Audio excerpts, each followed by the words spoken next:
they slip right on and off. That way I don't get aluminum poison through my Crocs. So, I designed my very own mask. And it's basically an old t-shirt that I cut the body out of. And it goes over like a bib.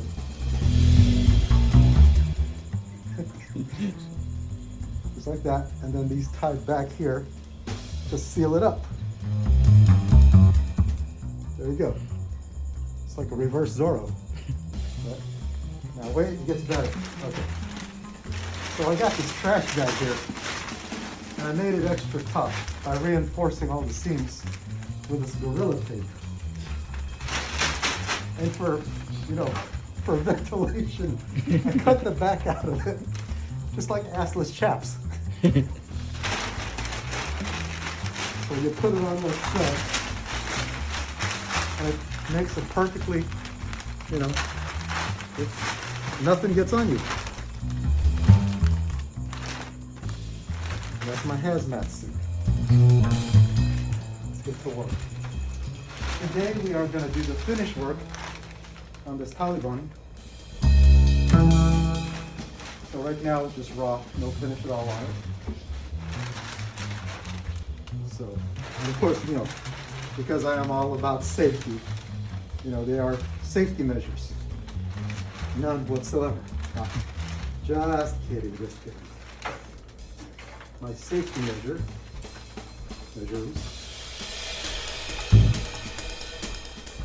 is my blast shield.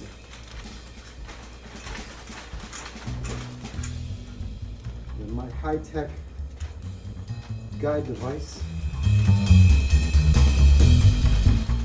I shot a 2x4. There you go. Perfect.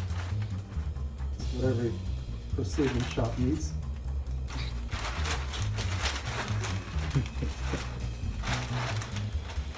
So, important part of the whole thing. Let me show you the trick to high luster finishing. Irish Spring. And like I was saying earlier, being stuck here, I've kind of like gotten into the whole artesian soaps and stuff. So now I have probably a 10-year supply of Dial and Irish Spring. So I figured, well, what am I going to do with this? Perfect. It works good for lubricant. Not that kind of lubricant. Okay, if you can see the finish that's on there right now, which is not, oh, that looks good. No finish whatsoever.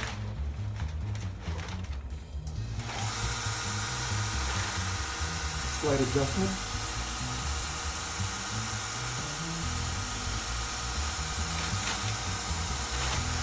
Little lubrication.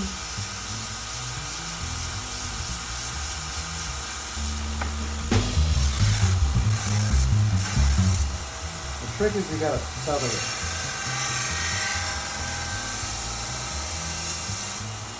A lot of guys try to do the whole blade in one pass. But that's how you wind up with waves in your blade.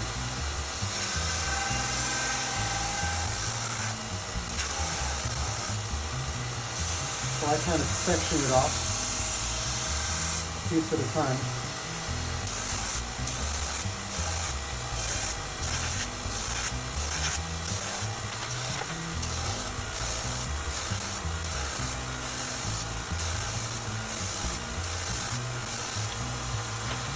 There we go. So as you can see, using the Irish Spring, it gives you that high luster brush finish, as well as giving your blade that fresh, manly scent. There you go. And finish up the other side here, and then we'll do the Scotch brush. But like when you feather it like that, if you notice, all the lines are all straight. I used to try to do this, and that's where you start getting waves in it.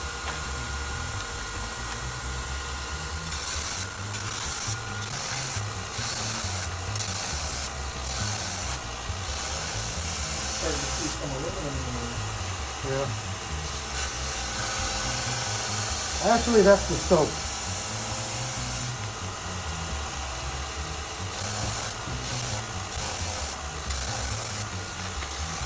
Yeah, the soap actually has a buildup that goes in between the crevices of the sanding belt, and it allows the work to float on top of the belt, and only the sharp cutting surface touches your work.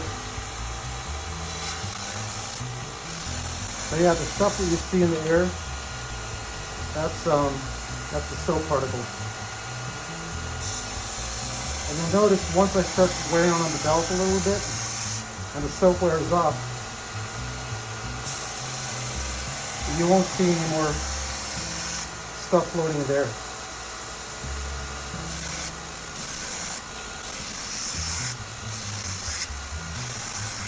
Yeah, if you notice right now, there's hardly anything floating around. Now watch when I hit it with a little soap on it.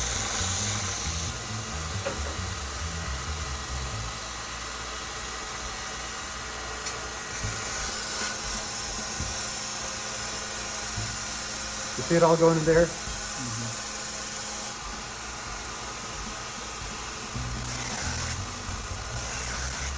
Yeah, look at that finish. That's a clean finish.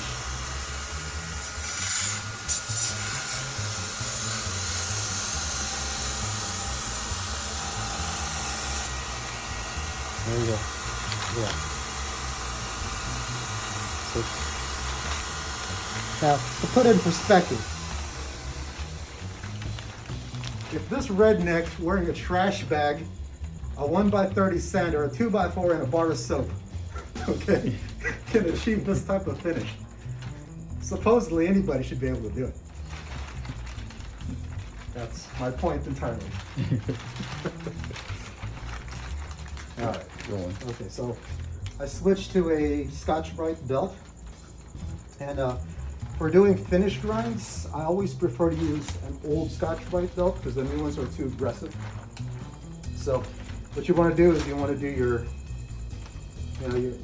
flat edge grind and then your corners to bevel it a little bit, because if you start with this first, the flats, and then you go to your edges, you're going to have a little bit of overlap, and you can see that.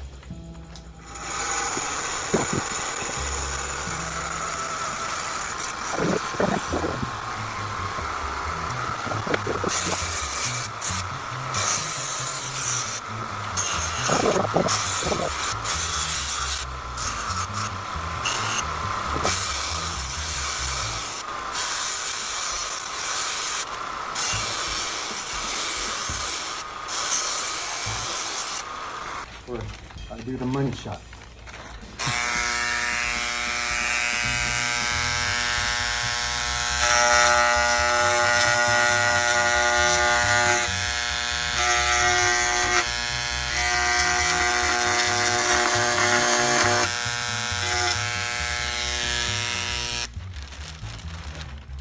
There you go.